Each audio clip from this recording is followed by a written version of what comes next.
things again because, yeah, that's right. So I'm trying, I don't think this works. Huh? No. Not really. It's inputting there. Okay, well, as long as it's inputting there, and we can hear what a wonderful person Professor Chih is, I will introduce. No, seriously. So Professor Chih, as some of you know, is from the Department of Political Science at National Taiwan University.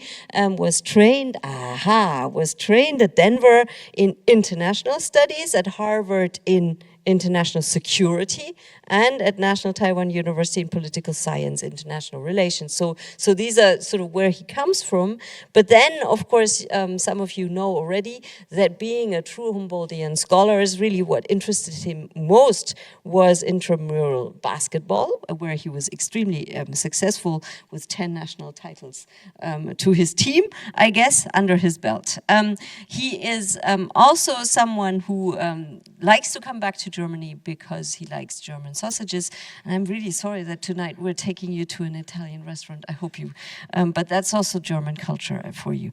And you remember that he did, and this is something that is really relevant, I think, also for his research, start the series of wonderful Saturday evening gatherings where people would discuss on Chinese affairs. And that is how I think he establishes himself as one of the most original thinkers in the field of Chinese politics and foreign policy. His books, as many of the students have already seen very clearly, speak very directly to some of the most hottest or hotly contested terrains in politics, world politics that is, always with the Taiwanese perspective to it, but certainly with importance for the entire world.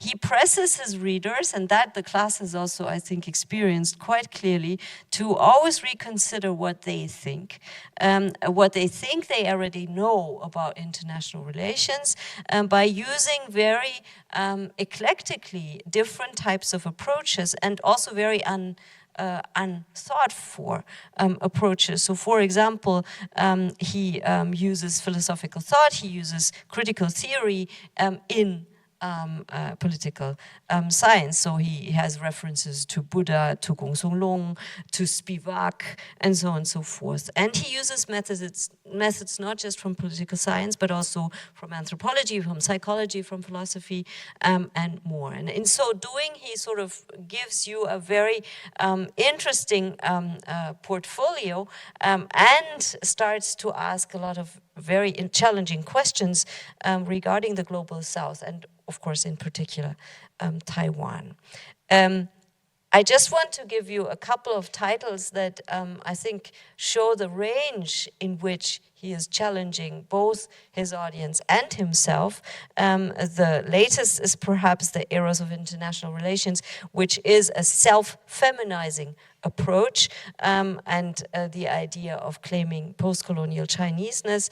But he also suggests that we should be unlearning binaries, that we should strategize ourselves in order to come up with better ideas on colonial legacies in contemporary China and Chineseness. He speaks of harmonious intervention when he suggests that we should perhaps think more in relational terms when we think about international security. And very early in his career, he gave us inputs on the spirit and the morality of Chinese foreign policy by using psycho-cultural approaches. So this sort of gives you the range of approaches that brings his scholarship to flower and to bloom. And today I'm really, really keen on hearing a very provocative lecture, as he suggests, where he considers a new solution, maybe a non-solution, but anyway, a good solution, that will actually help us out of the deadlock of Taiwan, US, China, PRC, that is, relations. So enjoy. Thank you very much for doing this. Thanks for being here for more than a week, and I hope you enjoyed a little bit of Heidelberg. And now we're looking forward to your lecture on ASEAN SCO and Taiwan's desecuritization options. Good luck with it. Thank you very much, Barbara. You're so good at refreshing her introduction every time. I have to know a bit more about myself or recollect what I have been in the past.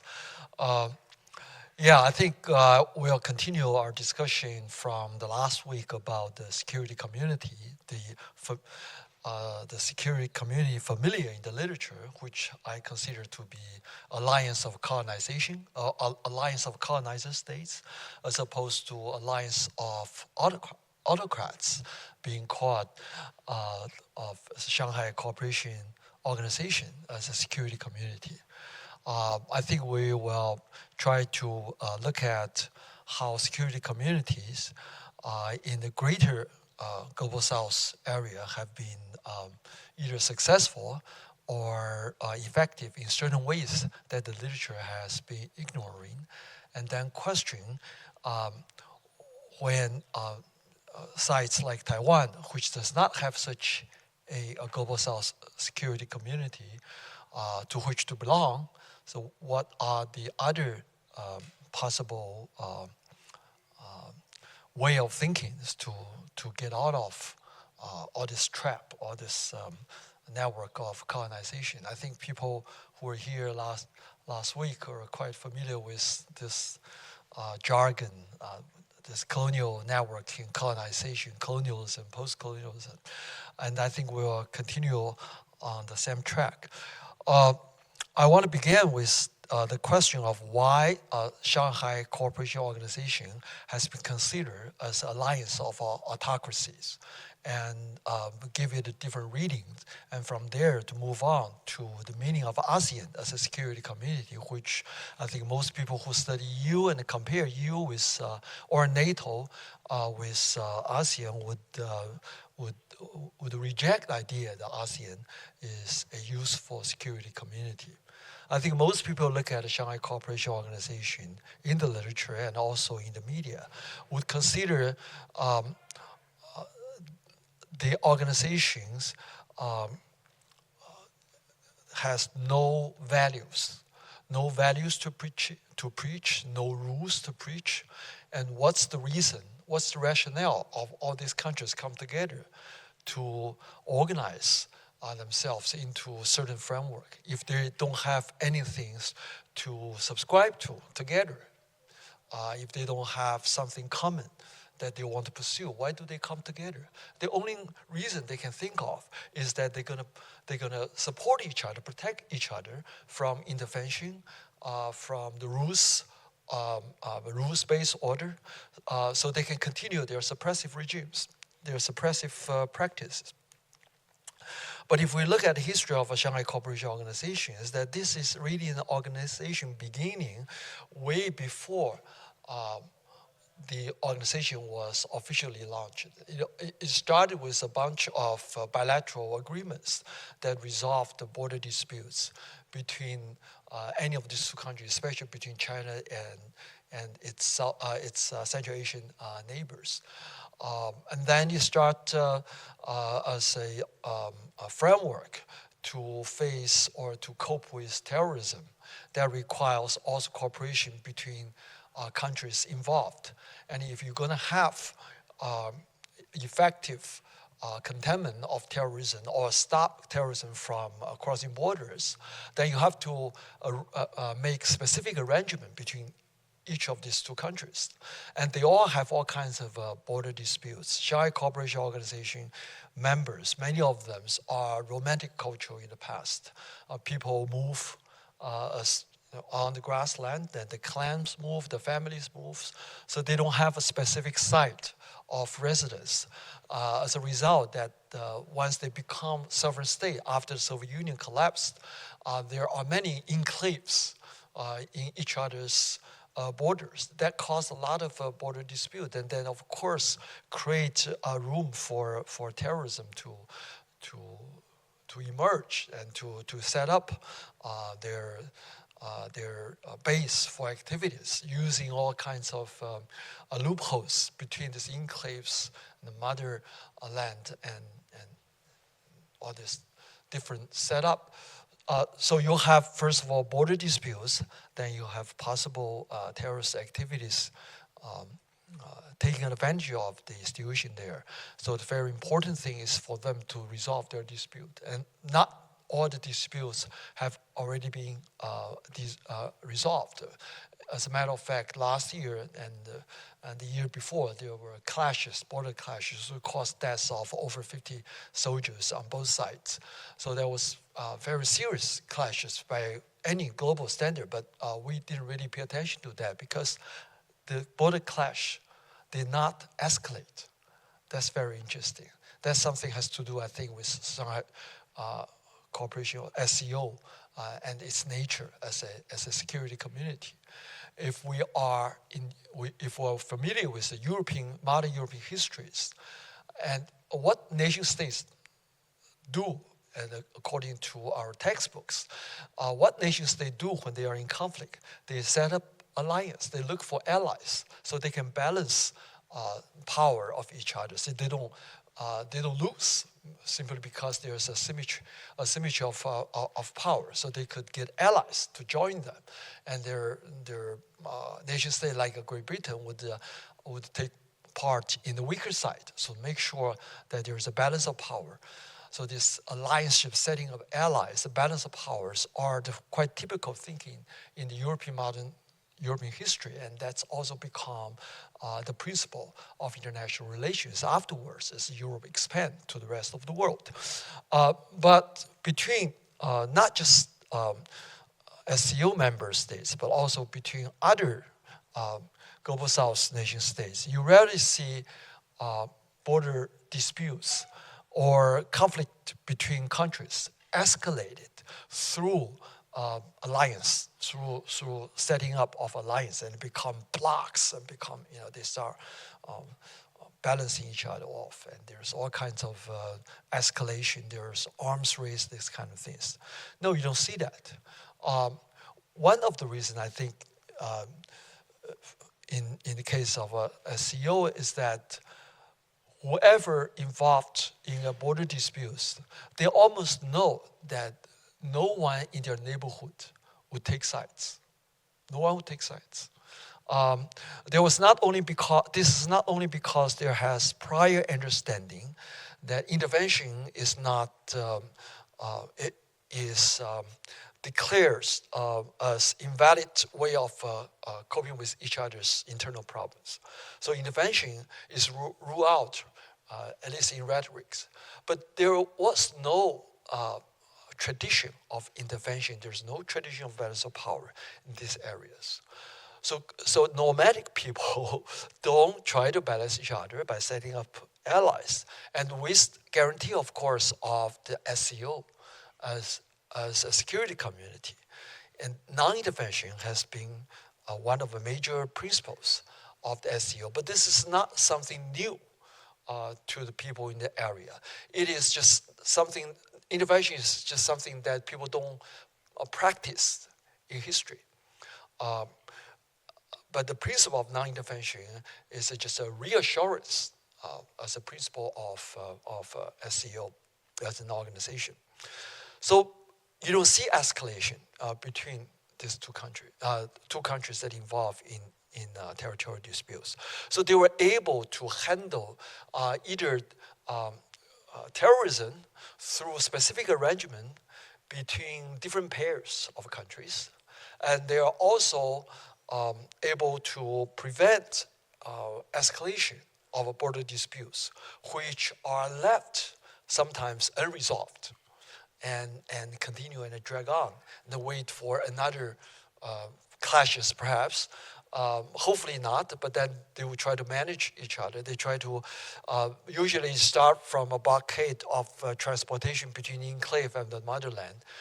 And then there are people trying to rush, and then the soldier come to rescue. All these kind of things quite familiar. The other parts of the world, as there are colonies we mentioned before, the colonies are being divided by former colonized states. So they have all kinds of cross-border groups supporting each other when their groups were being suppressed or in conflict in their southern borders. So social cleavage, political cleavage, it can becomes civil war can becomes interstate war, but they don't escalate either. Even in Africa, they don't escalate. They don't becomes, kind of a balance of power blocks emerging. No, there's no such thing. So you'll see a kind of a security communities emerging that make sure everybody only take care of things and matters and policy within their own borders. So there's nothing to preach outside the SCO. There's nothing to show to the rest of the world how good we are, how advanced how advanced our civilization have moved forward. It's all internal. So everybody is doing their own business in order to make sure they don't cause trouble of others, rather than they look for problems in others' domain and try to correct them or try to help them. No, it's more like look internally inward and try to make sure so we don't become problems of others. So you have all kinds of bilateral arrangements. That was before the SCO become an organization. That continue after SCO become an organization. SCO is almost a platform to encourage all kinds of bilateral arrangements to resolve whatever multilateral problems people are facing. It is a multilateral problems, but the resolution goes through bilateral arrangements. And this is not just SCO, this is also BRICS, for example. BRICS have turned out to be a multiple bilateral platforms. That's very interesting development. But that seems to be quite familiar to me. If you look at most of the former colony or post-colonies, when they get involved in organizations between themselves, most of the time they go through bilateral talks to resolve their problems. And the security community or their organization support them to do that by not taking sides, by no one in the neighborhoods or in an organization to take sides. So you'll see BRICS is another interesting example. BRICS is not an organization of countries in the neighborhood. They're everywhere, right? Argentina is not being part of it, but then you have countries everywhere join together, become BRICS, and there are all kinds of bilateral platforms. If I can use a metaphor, I would say BRICS is like a Google Meet room.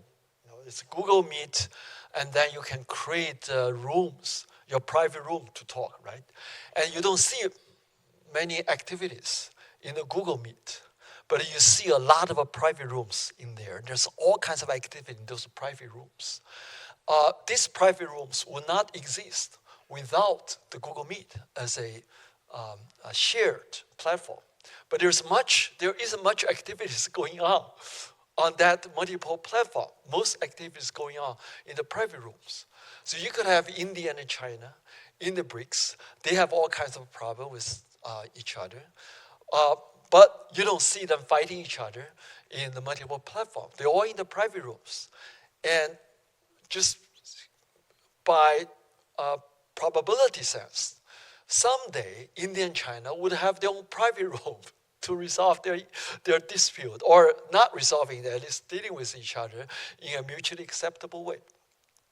So BRICS is another example of a multilateral platform which is turning into some kind of a security community, because they know they have a safe environment which will engender no force of intervention. So everyone can do their own business. Everyone can take care of their own internal affairs. There is no one out there finger pointing them as they're doing this. They're being suppressive autocracy kind of things. And ASEAN is definitely another example of security community, not only just in the sense of there being very dominant to the principle of non-intervention, but also almost each of them, can rely on their membership in the ASEAN to face greater power outside the region. For example, China is kind of a half in the region, half outside the region. United States out of the region. India's part, half in, half out. You see ASEAN member states can afford not to choose sides in this heyday of US-China rivalries. Usually you will see people forced to choose sides. I think United States and China would happy to force these smaller countries in the Southeast Asia to choose sides. Some of them might be closer to some of, like Cambodia being closer to China, or the Philippines today is closer to the United States. But you don't see them really choosing side permanently. They change. It's like cycles, like the Philippines. You see the Philippines change in cycles. And China can patiently waiting the next cycle when the Philippines decide they have enough with the United States. Or they have internal change, internal regime change. Someone else would come up with the idea that now it's time for us to deal with China in a more peaceful way. And China would allow that. There will be no punishment, there will be no penalty on the Philippines. The Philippines could do that. Why? If Philippines was just a single, small, weak country in the region, both sides can put an enormous pressure to put them to choose sides. And they will cause a lot of enormous internal problems and political conflict in the Philippines. But the Philippines, so far, although there are still internal political conflicts, they can afford to change sides. If they chose side, they change side too. That's because I think they found ASEAN. What does that mean? I have a chance to interact with a think tank associated with Vietnamese Ministry of Defense. We had both webinar and we have also in-person workshop. I was joking with one of the think tank person that some people say Vietnam was not unlike Yugoslavia during the Cold War. Yugoslavia refused to choose sides and appeared to benefit from their neutrality, from both their interaction with the former Soviet Union and from China. But then Yugoslavia disappeared after the Cold War. So people were asking whether or not Vietnam disappeared. If one day the US-China rivalry disappeared, would Vietnam also disappear like Yugoslavia? And he laughed at me. Of course, I was joking, but he laughed at me. He said, this is never going to happen because we have ASEAN. If you say that to someone who studied NATO or to study EU, they will be very curious. What do you mean that you have ASEAN? What can ASEAN do for Vietnam if China and United States for Vietnam to choose side? It was a very interesting thinking.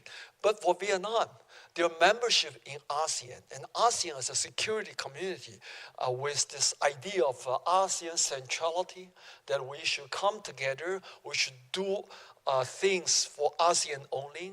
So make sure ASEAN is an integral community. We will not intervene in each other's domestic affairs. So we will always stick together, not because we have a common values or procedures or rules to preach to the rest of the world, but because we know we are not going to securitize each other.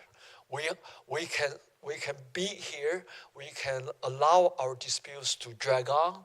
We can We can take a more patient approach.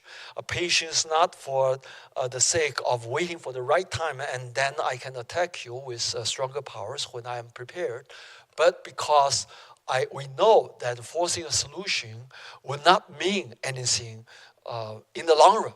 No solution can last forever. So why should we push for the solution? The same thing actually happening between China and India.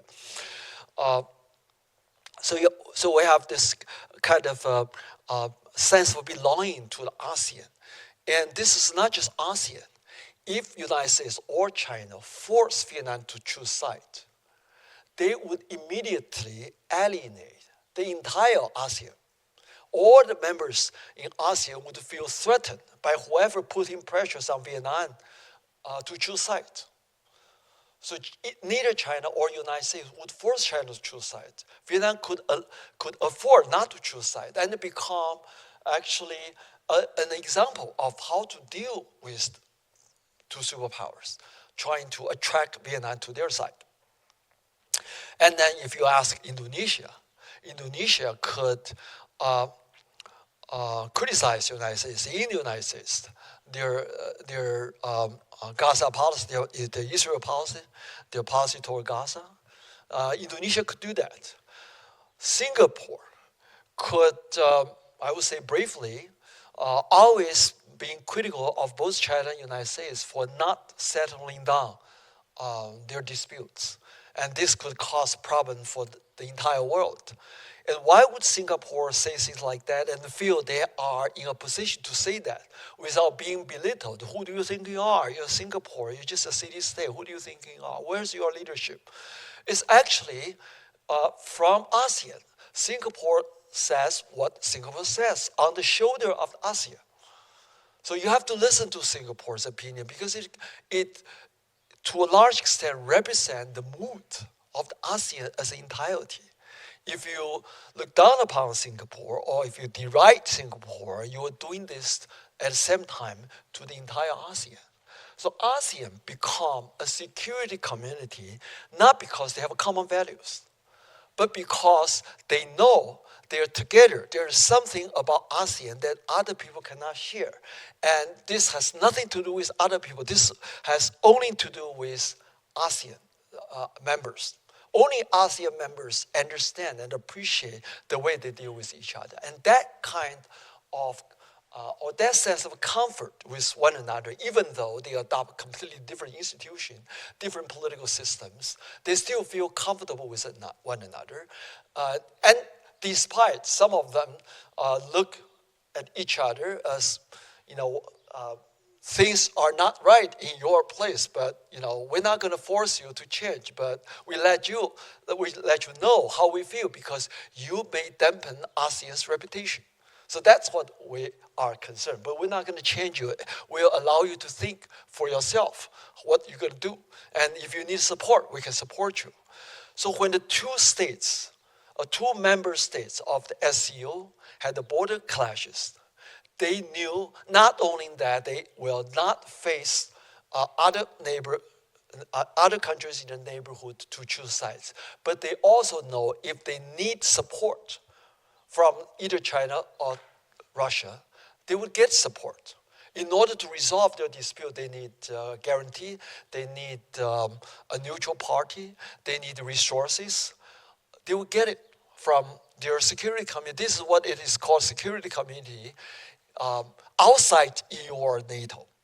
This is not a security community to demonstrate civilizational progress and to convince the rest of the world to join.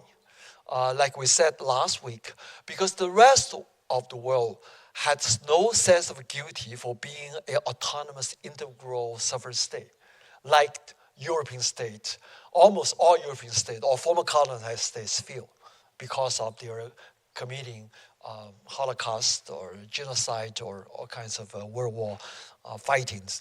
So this is a kind of a security community that we're talking about. So they can support each other. They securitize each other. The difference between ASEAN and SCO or BRICS from EU or NATO is that, well, they securitize each other within their member state, they do not at the same time securitize outsiders. This is very different from the NATO or EU, which desecuritize member states for each other, but they at the same time securitize others who refused to subscribe to the same rules-based order. So that's the difference there. If you look at ASEAN and then look at Northeast Asia, we talk about Japan and Korea and Taiwan, there is no such parallel security community in Northeast Asia. What's the result? The result, of course, is that they have to choose sides. And when they choose sides, they're not standing together with one another. You don't see China, Korea, you don't see Japan, Korea, and Taiwan standing together, becoming allies of the United States. No, they're doing in a bilateral way, separate way, and becoming militarily, economically, and politically dependent of the United States. So they almost have to do whatever the United States told them to do. There's no security community support them. If they don't do, they would face immediately the imagined threat from North Korea, from China, and they would have to handle that. Then they would have internal political problems if they have to choose sides. So they would have to depend on the United States without a similar security community that ASEAN has demonstrated for its member states. So if there's no such security community, if the dependence on the United States is so deep and embedded, is there a way out? That's the question I have. Recently, I'm learning from a younger colleague. I have to make sure that the time's okay. I met a colleague from, well, actually I wrote him. I didn't just meet him. I wrote him because I saw him pasting a short, brief article on the academia edu, kind of academic letter, things like that, because he wrote my article together with Chongqiu on SHIH Chih as kind of a demonstration of how role relations, just having role is more important than which role to have, things like that. We used SHIH Chih as our metaphor. Then he introduced a game, a tiger game, that was traditionally originated from Nepal. So I wrote him and asked him about the game. So he told me about the game. This is a very interesting game. This is not chess. This is not Go. In chess or in Go, you have two players, right? They are equal. Two equal players play each other, plays against each other. Also, their games are very different. For chess, you have all your weapons, all the rules already set up. For Go, you have nothing. You have to place your stone one after another, depending on the developments of the game. So you have to manage. You have to be flexible. But there are equal players playing against each other. But in the tiger game, it's not. There are two players. One player owns 4 tigers. 4 tigers in the beginning of the game are placed at the 4 corners on the board. And then the other side have 20 goats. So tiger would eat goats, and goats would try to corner tiger. So they are not 2 equal players, they're asymmetric players. So the game starts by the players who own goats to play her goat on the board. And then tiger would try to eat the goat. How does the tiger eat a goat? You have to jump from one side to another. So if the other side, the space is being occupied, then the tiger cannot jump over, the tiger cannot eat the goat. So the strategy of the goat, of course, is to stick together, so there's no way for tiger to jump. So we're talking about this, and what's the implication for international politics? Now I come with the idea of an asymmetrical relationship, which is not one stronger power versus one weak power. It is many stronger power faces many weaker power. It's just like China United States face ASEAN. Wouldn't that just a perfect metaphor using this tiger game? So we began to get more and more into this metaphor, how the tiger game can imply for a military or security strategy for goat state, it's a smaller state. Then I asked him, because I wasn't very sure about the rules, so I asked him not too long ago, what happened if a goat have two tigers on its side? Would that be a terrible situation because the goat couldn't move? Wherever it moved, it would create a space for at least one tiger to jump over. Then he said, actually, that is a wonderful situation. If there was two tigers on the two sides of the goat, then no tiger can jump over, right? So the goat can move, the other goats can move in to the other sides. So there will be no chance for the tiger to jump over. If the tiger moves, and then a goat can be placed on the space where the tiger lives. If the tiger that moves to the other space cannot jump over because another goat was in the space. So when the goat is between two tigers, you can place another goat adjacent to the goat in between. When the tiger moves, then you can place another goat in the space left over by the tiger move, so that the goat will be safe. All three goats will be safe. That's very interesting. That seems to me that, oh wow, if you have two tigers on your side, then you're actually safer if you can get support from the rest of the herd. You can get support. That has something to do with my fantasy today. But before that, I want to give you a short story, my own story. When I visited India last month, 2 months ago, in March, I think, a small group and I, two other Taiwanese colleagues and I, alongside 3 Indian colleagues, we're a team. We're doing oral history, actually, in the past. Now we're doing strategic patience together. So we move through different think tanks. We were in a very important think tank. I'm not going to mention the name. When we began our workshop, the chairperson was quite rude. He began his remark not by introducing his team or welcoming the Taiwanese team. He began his remark by criticizing another Taiwanese think tank team. We are not actually we don't belong to any think tank, but there is a think tank team visiting their office not too long ago, maybe just a week before, using the term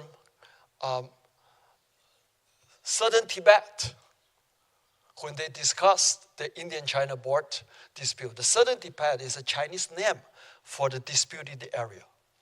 So when they used the name, the title Southern Tibet, immediately offend the Indian think tank. So he was very furious about that. So they start quarreling each other. So the visit wasn't very successful. It contaminated the entire meeting that they had the week before on almost all issues, not just because of border issues. The Indian side keeps saying that if you want Indian to support Taiwanese sovereign claim, then you have to support Indian sovereign claim. How could you use the Chinese name to call Indian territory, even though you don't mean to that? But that means your lack of sensitivity. You don't care about Indians' position. You don't know our feeling or emotion.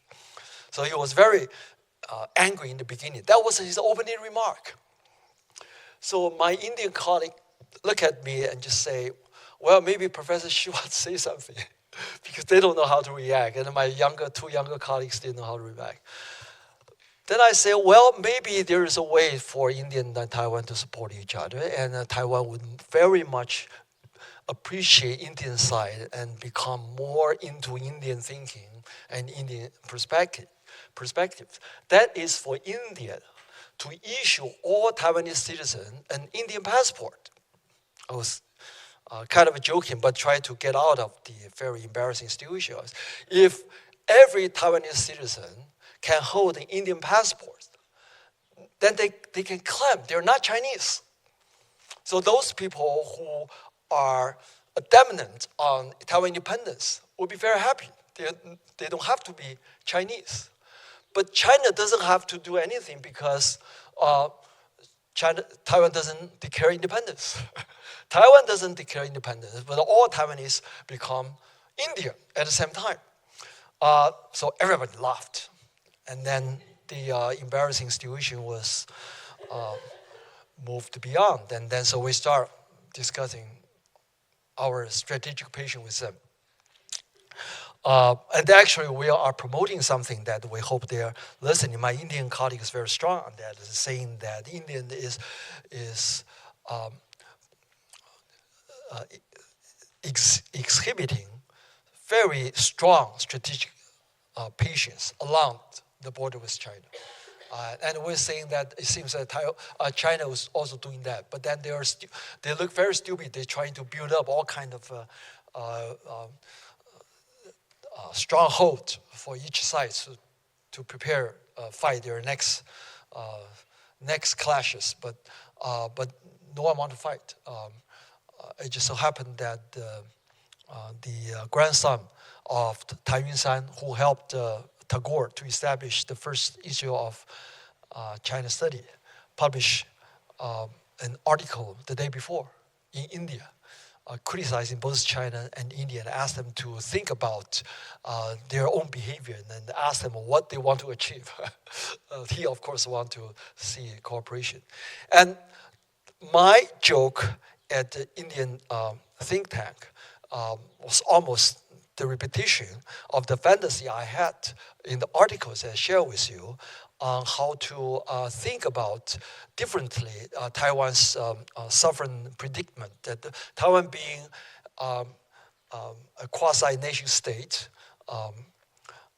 capable of doing any normal nation states can do, but not having the title of a nation state. And many of them want to pursue such a independent title, equal sovereign state. That's many of Taiwanese people want to have, but they cannot have it, right? For obvious reason, because Taiwan being claimed by China as a part of Chinese territory. If Taiwan becomes independent, China will resort to military conquest. So what would be a solution? I don't have any solution. And I mentioned, I think, in my first lecture, that all the Taiwanese study today, in one sense or another, reproduced the sense of Taiwan not being a Chinese site, even though they are. But then all the study seems to point to one direction, that the changeability, the agency for difference is so strong in Taiwan. So Taiwan can be anything, but it is definitely legitimate to claim that Taiwan is not Chinese. I don't dispute that, since that's the consequence of the global Taiwan studies agenda. But that doesn't seem to offer any way out, right? Because you have this military disadvantage. You don't have a security community to support you to act differently. You can only depend on the United States, whose major concern is its hegemonic status, is to contain China, and perhaps using Taiwan as a leverage. So you really don't have much you can do. I don't have any solution, as a matter of fact. But I have this fantasy of Taiwanese people possessing two passports, one issued by PRC, the other issued by the US. Imagine that if all the Taiwanese people, if they wish, they can have two passports, one US passport, one PRC passport, and possibly also a Taiwanese passport. Or some people actually have more than 2 passports. Then there's no issue for unification. Already unified, right? There's only one people across Taiwan Strait.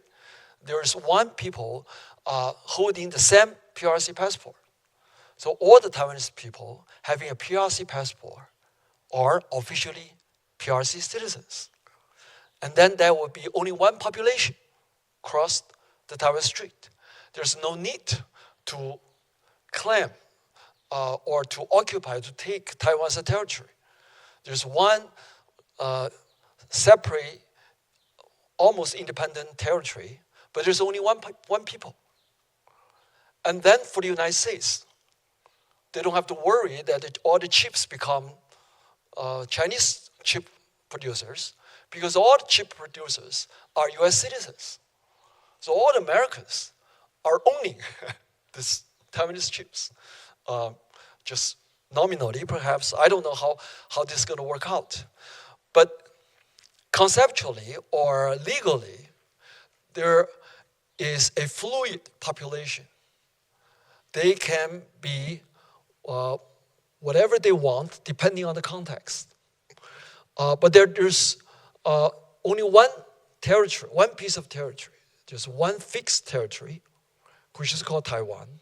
But there's fluid population, which can be, which can own many identities. It's not just social identity. It's not that I'm both Taiwanese and Chinese, or I'm both Canadian or Australian and Taiwanese. It's not this kind of identity because you grew up in United States, or you grew up in China, or you grew up in Australia. So you have this double cultural social identities. It's not just social identities or cultural identities. It's official legal identities. You have 2 passports. Most of the times when people have 2 passports, they don't want to declare their situation, right? This is not good for many countries. Refuse to acknowledge the second passport. So you don't want to tell your own government you have a second passport. Some countries don't care. Some countries open one eye, close another. They say they don't want you to do that, but they don't ban you from doing that, or they don't punish you for doing that. In reality, in our lives, you see many people having more than 1 passport. You even see a very small group, small portion of the population in the world having multiple passports, right? And this happened not just in Taiwan, everywhere in the world. Almost you have more people owning more than 1 passport in post-colonies, right? Because they're migrants, their families moving back and forth between the former colonizer states and their own newly post-colonies. So they're moving back and forth. They have 2 passports. That's very natural. If place like Taiwan, people want to have more place to escape from possible military clashes, they may have more than 1 passport. So you have families, some migrate to Australia, some migrate to Canada. So the families owning different passports, so they can have different escape if there is something wrong. If they can't go to Australia, they can go to Canada. If they can't go to Canada, they can go to Australia. It's almost like the Irish, Northern Ireland people who can choose to be Irish or Great Britain. They can have both passports. So in terms of presidents, this is not just a fantasy. This happens all the time. But in a sovereign world, in a sovereign system, interstate system, it is almost a fantasy. You cannot do this because no government would allow you to do that. Taiwanese government, for one, would not allow you to do that because that would deny the legitimacy of them claiming being independent sovereign countries. And the United States and China would certainly not allow you to do that. But if you think about it, if you ask them why, they have to give you very abstract and macro these philosophical reasons. That has nothing to do with your life. Because holding two passports will not affect your life at all. It's only smoothen the way you practice your life. But if you ask the government, they will have to fabricate all kinds of noble reasons, nationalistic reasons, historical reasons, cultural reasons, to tell you why this is not correct. It is politically incorrect to do that. So this is not actually a solution today. But who knows? In the future, there's so many Taiwanese people also moving toward Southeast Asia. And there are so many Southeast Asian migrants coming to Taiwan. So we have this double movement between Southeast Asia and Taiwan.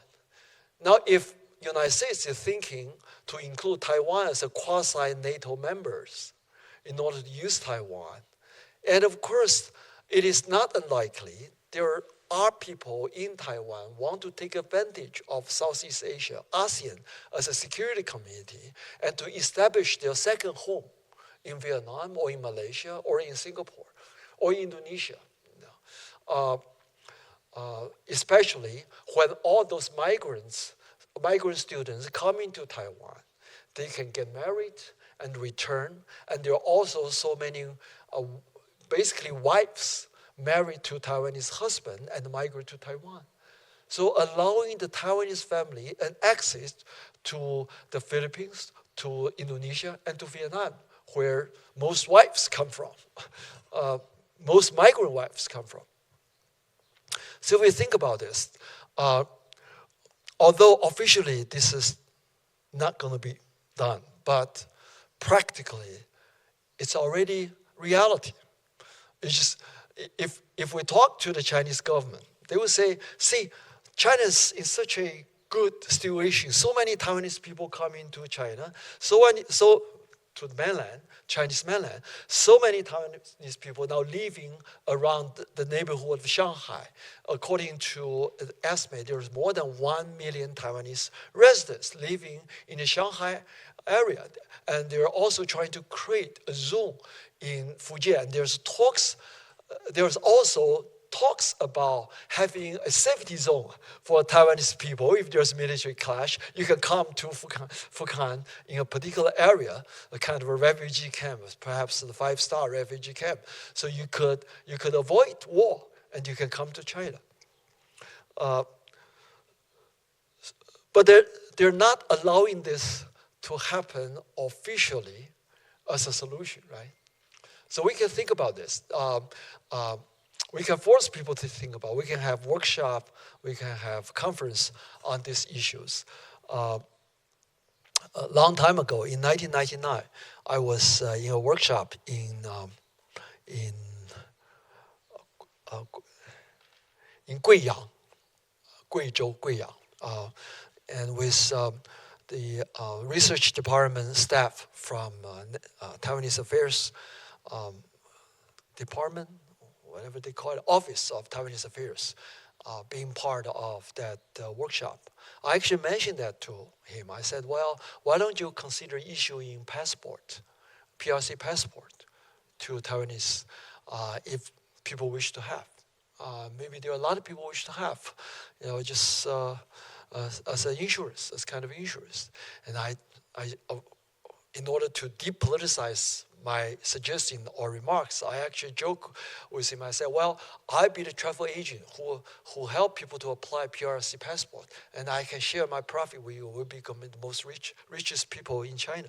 That was in 1999. So I'll be the travel agent selling PRC passport to my countrymen.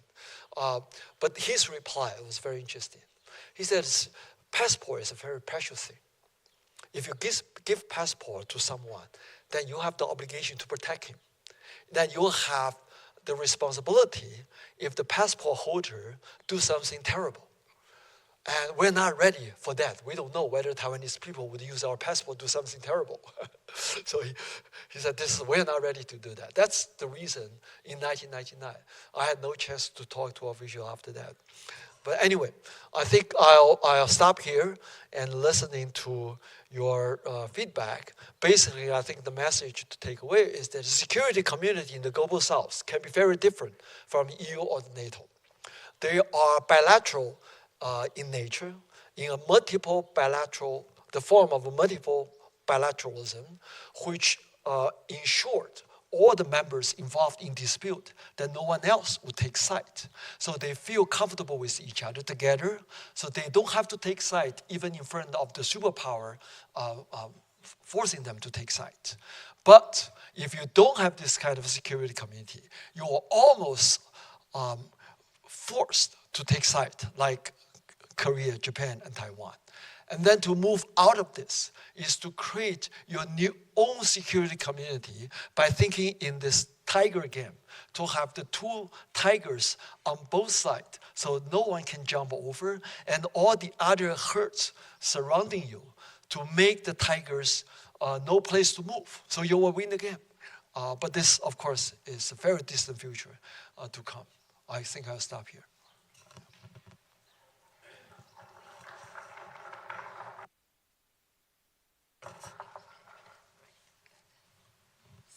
Is it on? Yeah. Okay, this one is on. Thank you very much. I will start with a question and then collect questions from the audience also. To me, it's not quite clear why Taiwan in the first place gave up this idea that they are China, because that, and what if they hadn't given up that idea would do to your tiger-goat game. So for example, the trouble we have right now is that you can only offer them a PRC passport and an American passport. What if there were such a thing as a China passport in the way that Chiang Kai-shek would have defined the China passport before 1971, right? When Taiwan was China. And the Republic of China was China rather than the People's Republic of China. Because, so what if we can think of a China passport that is not the PRC passport, but that's the Chiang Kai-shek passport, if you want, or that's yet another China passport that brings back that idea, right? Because both Chinas, if you want, or both parts were actually claiming China. Now Taiwan doesn't claim that anymore. And that makes the game, I think, more complicated than it used to be, right? Well, that was history, actually. It's impossible to go back because that part of history is a legacy of the Chinese Civil War. Civil War has been over. Just know the other side of the Civil War. Then you have to face the reality left to the people now living in Taiwan by former colonial history, which basically was the Japanese colonialism, right?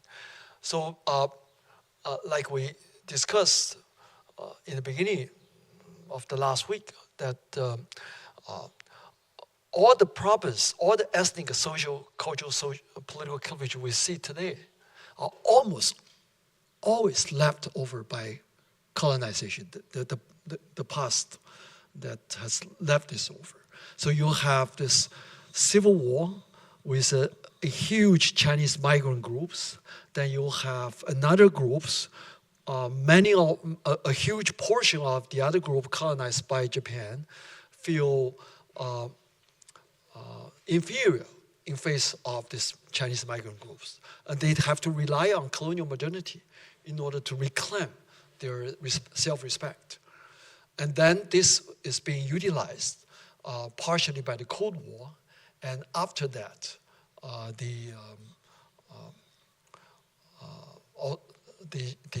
U.S.-China rivalry today.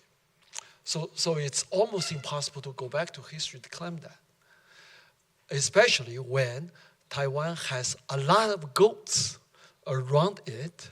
So you have Canadian passport, you have Australian passport, you have other perhaps passport now grouping together around Taiwan with two tiger on the side. They couldn't jump over each other. Then you have all the other passports taking space. So Taiwan would be much safer in that sense. So it makes more sense for me to have the two passports. So you have the two tigers on your side. No. But that's just a metaphor I learned not too long ago. This wasn't in my mind when I wrote that provocation essay. Okay, there's one student question, and then we will go back. Whoops, don't fall. Thank you. So also, if we talk about these passports, I mean, there is a different Chinese passport, which would be the Hong Kong passport or the Macau passport, I suppose, and also. Hello. Okay. Okay. So, I mean, basically the same question, but there actually is a different Chinese passport, which would be the Hong Kong passport or the Macau passport. And I suppose when you talk about fluid identities, then in some ways, the one country, two systems solution is actually quite similar in the sense that it would provide Hong Kongers and Macanese with, well, some kind of fluid identity, and where they would actually also perhaps have easier access to the UK citizenship or so on. So what is then the difference between your solution and the classical one state, two systems? I don't think there's, in terms of idea and logic, there isn't much difference. One country, two systems is also an idea of non-solution. We don't resolve the difference between the two different kinds of systems. What would happen after 50 years, we don't know. We let it go. But you have to set up a limit, right? If you don't set up limit, one country, two systems would lose legitimacy immediately. So you have to set up limit, and they decide 50 years is a good limit. But that doesn't mean one country, two systems can only run for 50 years. It can run 100 years and 150 years. Perhaps by then, there will be no need for one country, two systems. There's something else popping up already. But we're not wise enough to think about what that is. So one country, two system, in principle, is the same of two passport. The idea of two passport. But the idea of two passport take the two superpower at the same time. In terms of one country, two system, United States can only act behind the scene. United States cannot jump out and say we support, the Cultural Revolution in Hong Kong. They could only act behind the scene. So it's different situation compared with Taiwan. In the situation of Taiwan, United States was an apparent player. So then, since it is a apparent player, then it is for Taiwan. You have to bring United States in. You cannot exclude United States from the scene. So it's not just one country, two systems between Taiwan and China. It will be two passports between China and the United States. So, but that's technical difference. But I think in principle, the idea is the same. It's just to create some kind of a non-solution as a solution. Yeah. Thanks very much for the inspiring talk. And let me first point out how much I appreciate how you struggle to find a solution. Although most people would say there is probably at this point in time hardly a solution from most perspectives. Having said that, I disagree on 3 points. First of all, I think the SCO really plays to the tune of your tiger-goat metaphor. So the two tigers are China and Russia, and the Central Asians are the goats. And that's their policy to stick together so that they will neither be eaten by the one or the other. So we can see that already in action. So it's real.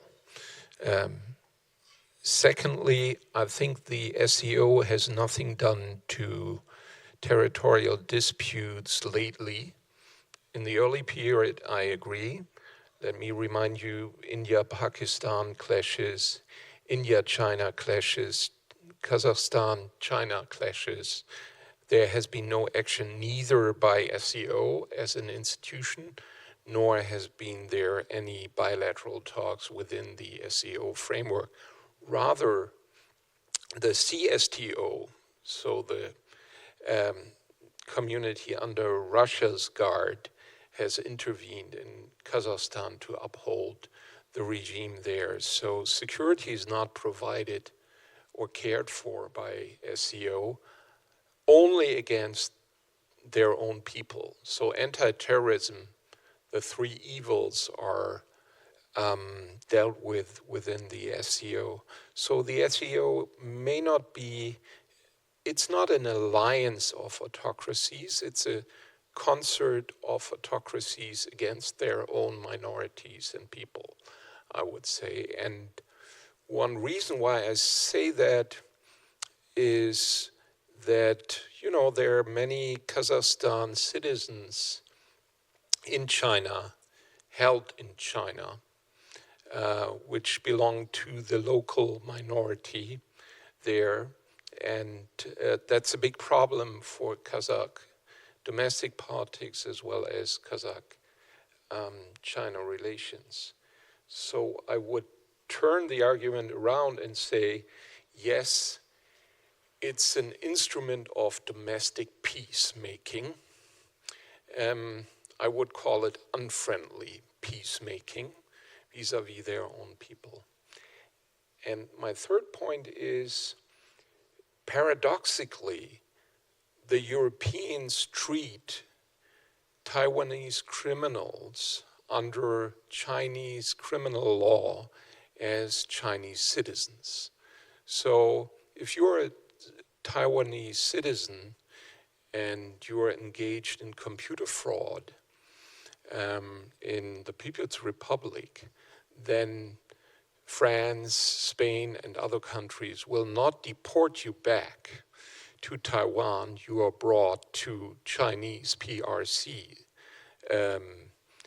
prisons. So in fact, Europeans make double citizenship for Taiwanese prisoners, so to speak, and they, of course, don't like it. So it's always tough for Taiwanese representatives in those countries who then fight for their citizens to be tried in Taiwan, but these countries really deport them to China. So there is a history of double citizenship, but again, it's a very unfriendly one. And to remind you, the policy of passportization has been used by Russia extensively in the post-Soviet space, especially in Ukraine and Georgia, and has been used as an instrument of intervention in those very countries, Georgia and Ukraine.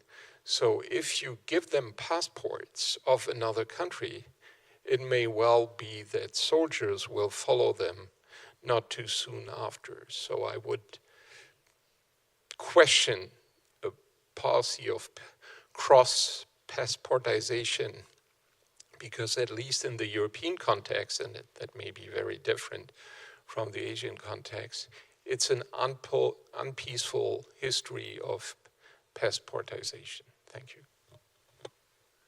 So the tiger doesn't go by the rules in that case. Anyway, go ahead. Yes. I don't think the SCO has been there to resolve the problem you see.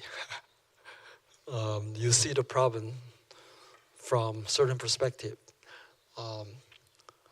They have their problems, but then they're not just Central Asian goats and the two tigers. Otherwise, they wouldn't expand.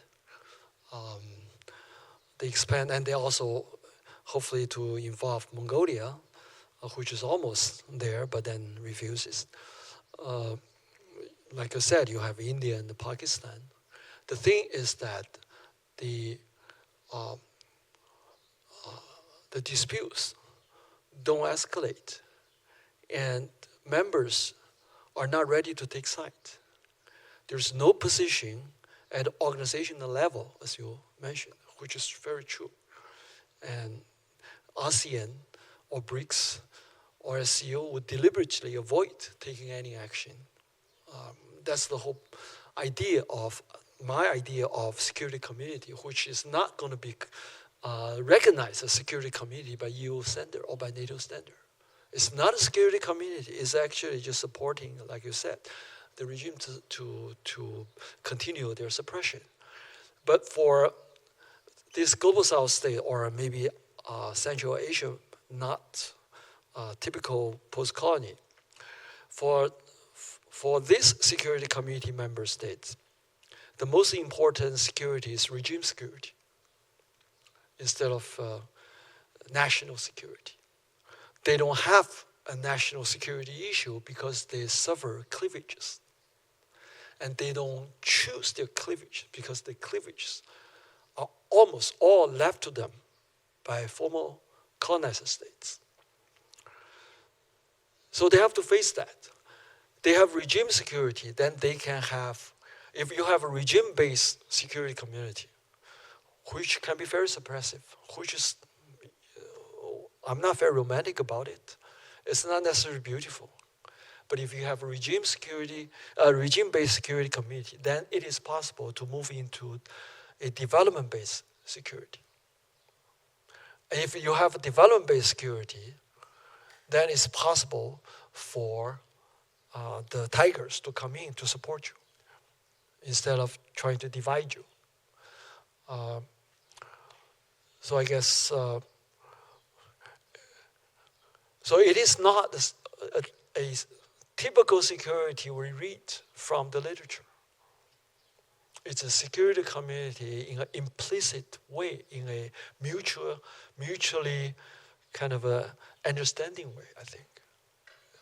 And in the case of Taiwan's double passport, I don't think it's anything uncommon in practice, but I think it's unlikely at the official level. But I mentioned that I think it is important for both the Chinese government and American government to realize that in practical life, people are already living on more than one passport. And they have to think about this, whether or not they're going to just hold Taiwan as a fixed territory because it can be a very useful strategic resources, or because that can be a boost of nationalist revival.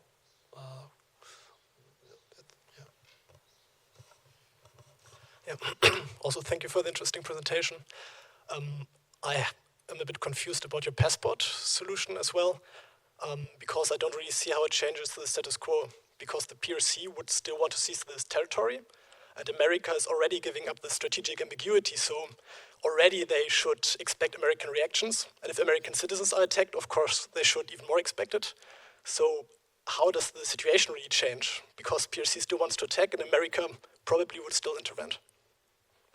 Well, this has to do with the one country, two system question, right? If China could accept Hong Kong being a one country, two system, not being running, just on its own terms, and then based on that, there have been talks in the past. No, not such talk in recent years, but there has been talks about the status quo of Taiwan Strait is a form of one country, two system.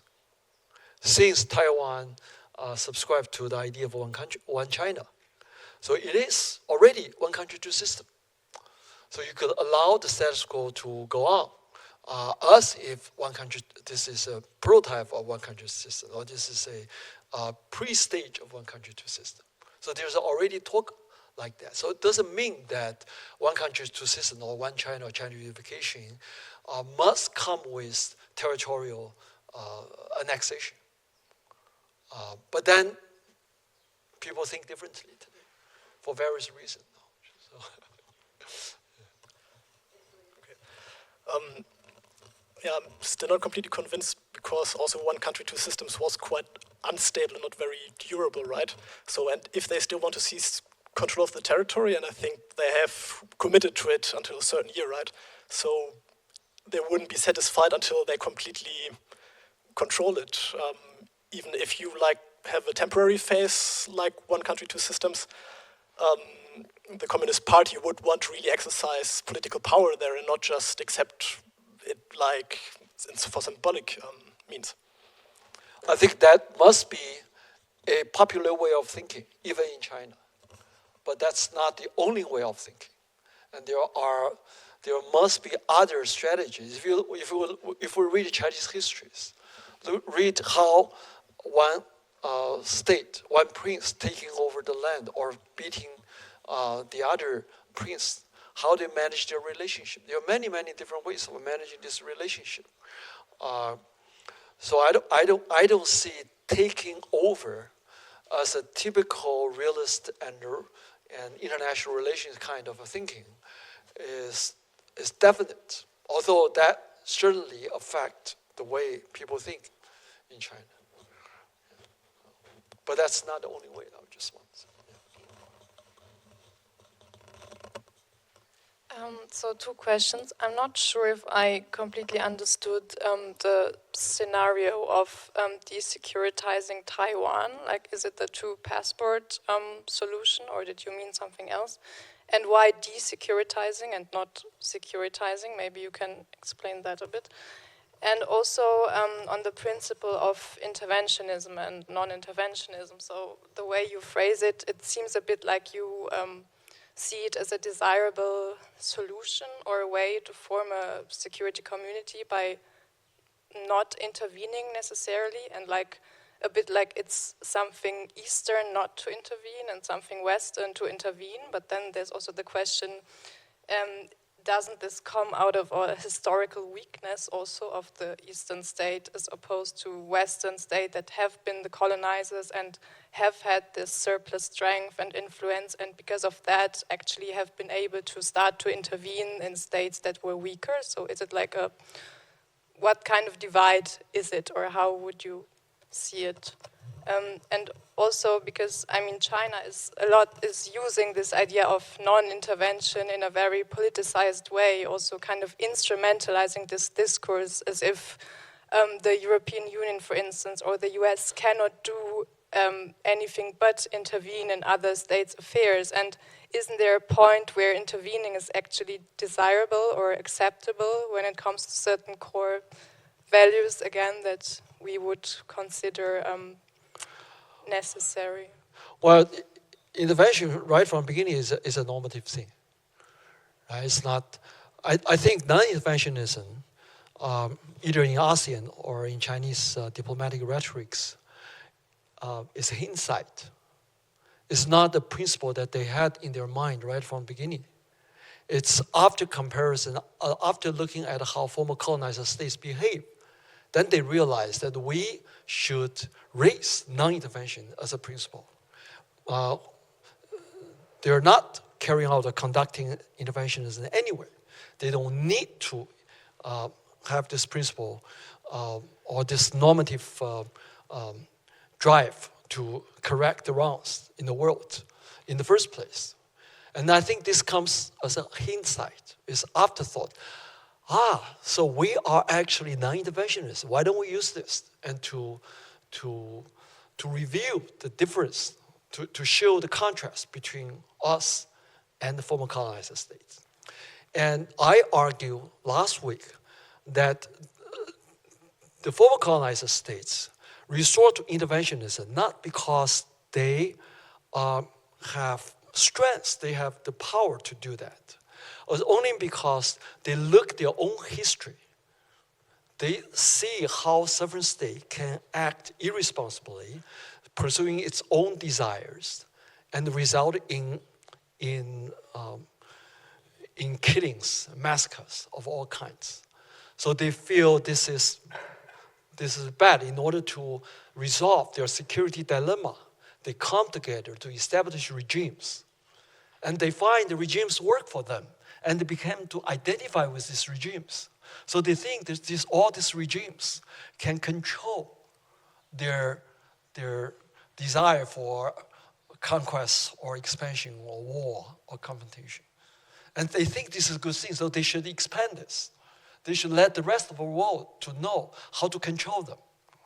But the rest of the world doesn't have this kind of a guilt, doesn't have this kind of experience. They don't share the same historical experience of expansion, colonizing. They don't understand why they need to abide by this. And they cannot abide by this human rights protection because their society, their states suffer cleavages. And all these cleavages are almost created by colonizer states. So the people feel bizarre or feel ironic.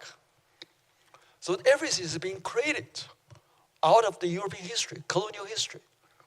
And then the solution comes from the same history. And the solution is given to the rest of the world, which doesn't have that problems, but have to act as if that they have that problem. So all the problems they face today, all the cleavages and the development they face today becomes their problem because they are treated as a sovereign state. So no longer, colonial history is no longer a problem. So European former colonizer state can't get by without feeling guilty anymore because it's your problem. It's your cleavages. It's your suppressions. And we have successfully established a regime to control ourselves. We learn self-restraint. And you fail to learn self-restraint. You still suppress your people. So that's a need from European states. So I don't promote interventionism. I understand interventionism from a psychocultural point of view. I understand the need for interventionism coming out of European colonization history. That's how I understand it. Whether or not they are correct solution for today's problem, I don't make that judgment. I know where to come from. I know their solution is not working in the rest of the world. But I don't tell them not to do it because that's their need. You're not going to stop them from doing it. You're not going to stop them from feeling good about their civilizational progress. No, there's no way I can do as someone from post-colony. I cannot tell, oh, you're not doing anything relevant to me. And I understand suppression is continually going on, human rights violation going on. But that's, how are you going to solve that? You're going to solve that through interventionism? That's not going to work. How are you going to solve it? I don't know how I'm going to solve that. I'm ready for mutual support. I'm ready because when I try to intervene, I consider that's their problem. I don't understand it as my problem. But my argument is that it is a European problem, but projected as if it is the problem of post-colonialism. I don't think I follow, because it seems to me that if I intervene, so for example, the US, which has intervened quite a few times, because they thought if they intervene, then they can finally bring their system, which is democracy, to wherever they intervened. So it seems to me that it has a lot to do with the intervener, and it's not as if I'm saying it's your problem.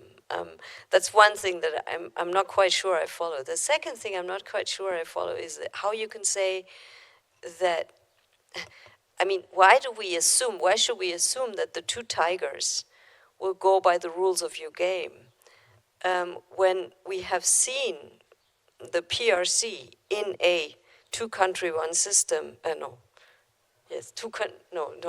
one country, two systems. In the one country, two system situation, actually produce a one country, one system situation, almost, right? And not going by the rules in the first place. So, why would the PRC go by any kinds of rules of any kind of game if they don't even go by the rules that they set for themselves in one country, two systems? Now I have it, right? So that I really, I would be very happy to believe what you are saying and to feel as secure as you are making us feel by the theoretical games that you're playing. But it seems to me that the realities that we are seeing in view of what the PRC is doing are not allowing us to play these games. But then, you know, I'm not a political scientist, and maybe I should let the political scientist ask the question in different ways. You want to ask a question?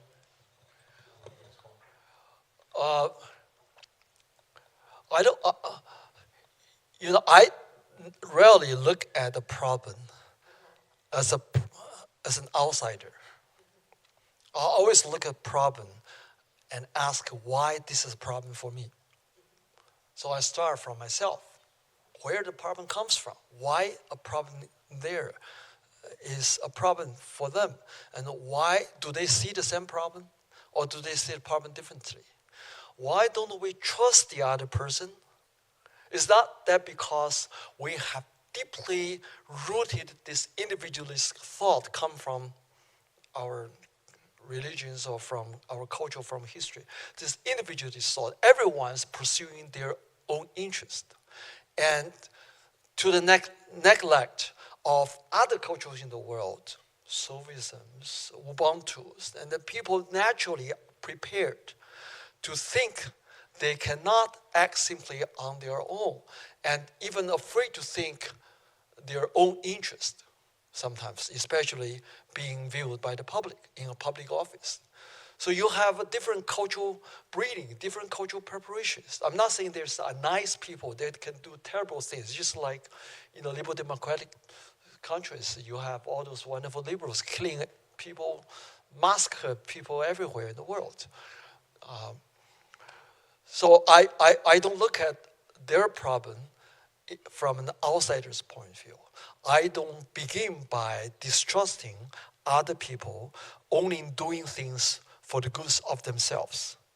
That's what I will not begin my analysis.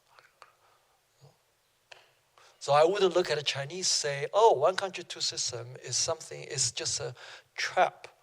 It's get your permission, and then I will gradually encroach you, as if that the world is composed of only China and Hong Kong. I think that the rest of the world has a lot to do with what's going on between China and Hong Kong. It's not isolated from the rest of the world.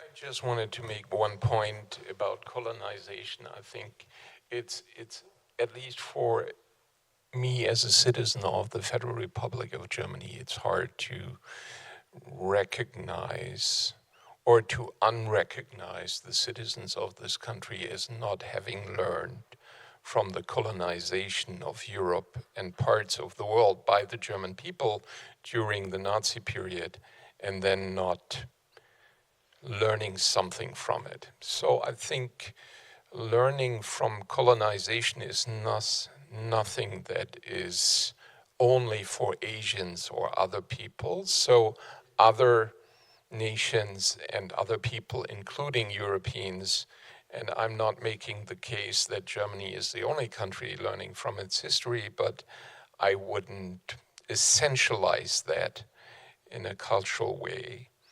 And having talked to many Mongolians, Kazakhs, Uyghurs, Tibetans, and others, they read Chinese history and Han Chinese history of the last 5,000 years very differently from your reading and other readings. It's a history of colonization without Western intervention.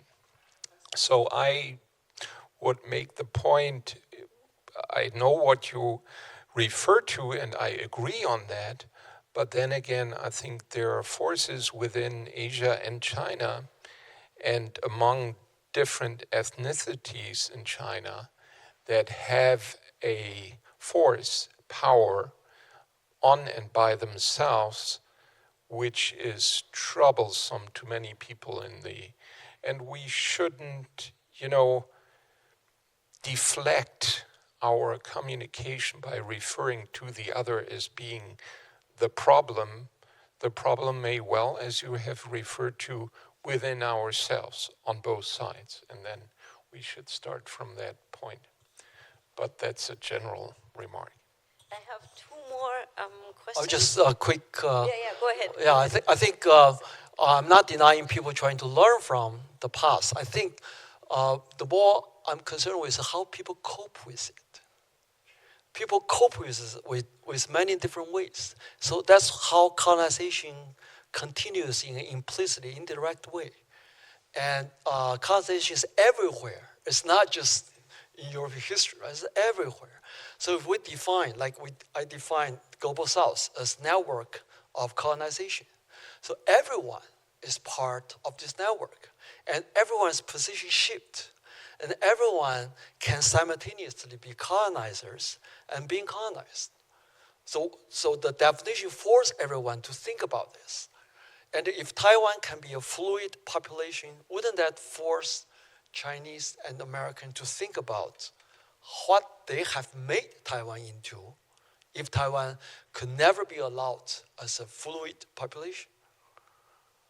So I agree with you, people learn from the history, but they still need to cope with it. When they cope with it, it's almost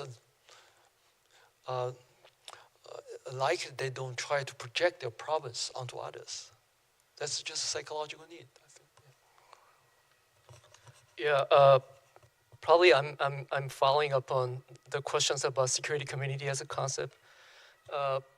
So I think you're basically trying to draw two different lines across the world between colonizers and non-colonizers, the colonized people, but also Western world versus non-Western world, right? I mean, there may be overlap between those two lines, but there may be also differences between the two. And I wonder whether the argument you're trying to make is about, is there something about culture there too? Because, so I think my question is about whether it's only about colonized experiences of modern past, but is there something more than that, more deeper than that? Asian states have long, deep history with its relations with China as, empire. So I'm a little confused about which line you're trying to draw there. Is it about just, recent history or much deeper than that?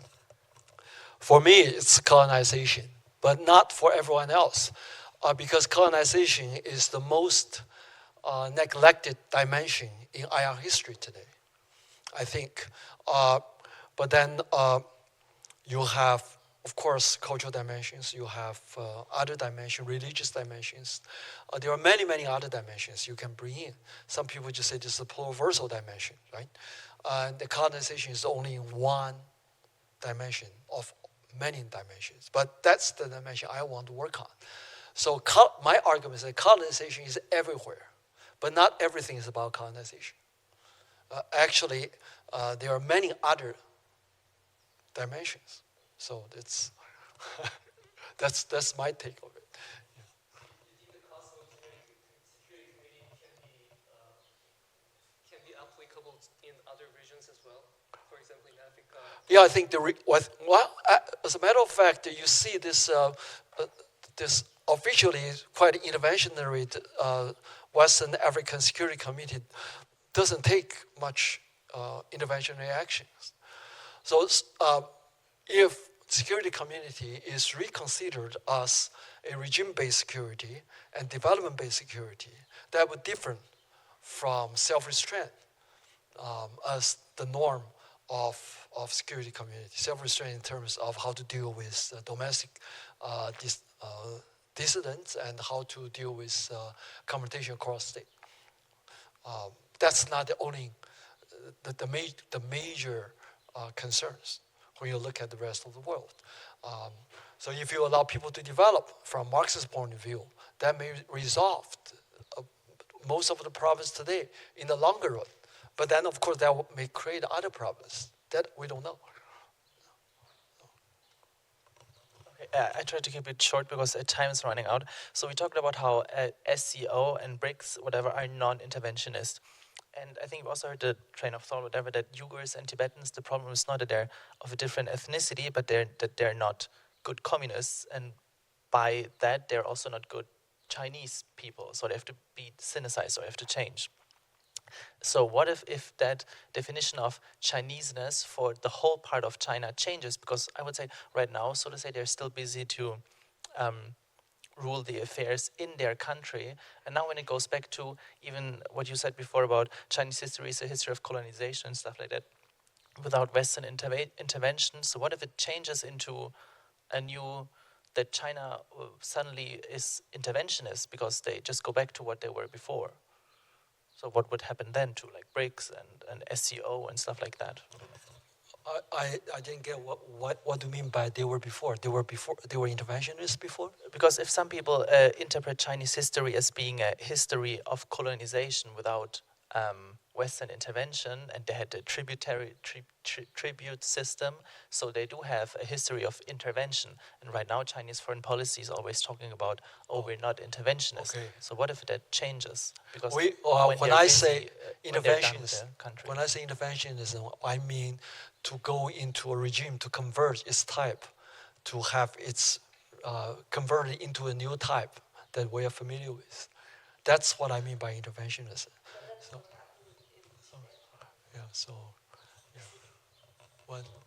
Isn't that what's been happening in Tibet, for example? I think Tibet is not a linear history. If you take a longer term, you see there are more than two lines. There's 2 or 3 different lines of strategy of how to cope with the situation in Tibet. I think these cycles will continue. But if we just look at today and the next 5 years, you may see a linear progression. But that's, I don't see that. I see it was going to be back and forth. And Tibet is even Tibet itself is difficult to be considered just a Tibet. It's not very easy to say what Tibet is with, Chinese in the beginning actually acting as a westernization force in Tibet in the beginning. They try to westernize Tibet instead of Sinicize Tibet. And then westernization and Sinicization become combined. China, the Han population acting as a modernization agent in the past, now become guilty of Sinicization. They're modernized Tibet in ways they try to modernize Han area. And that's now considered as a Sinicization. If you consider that's modernization and that's westernization.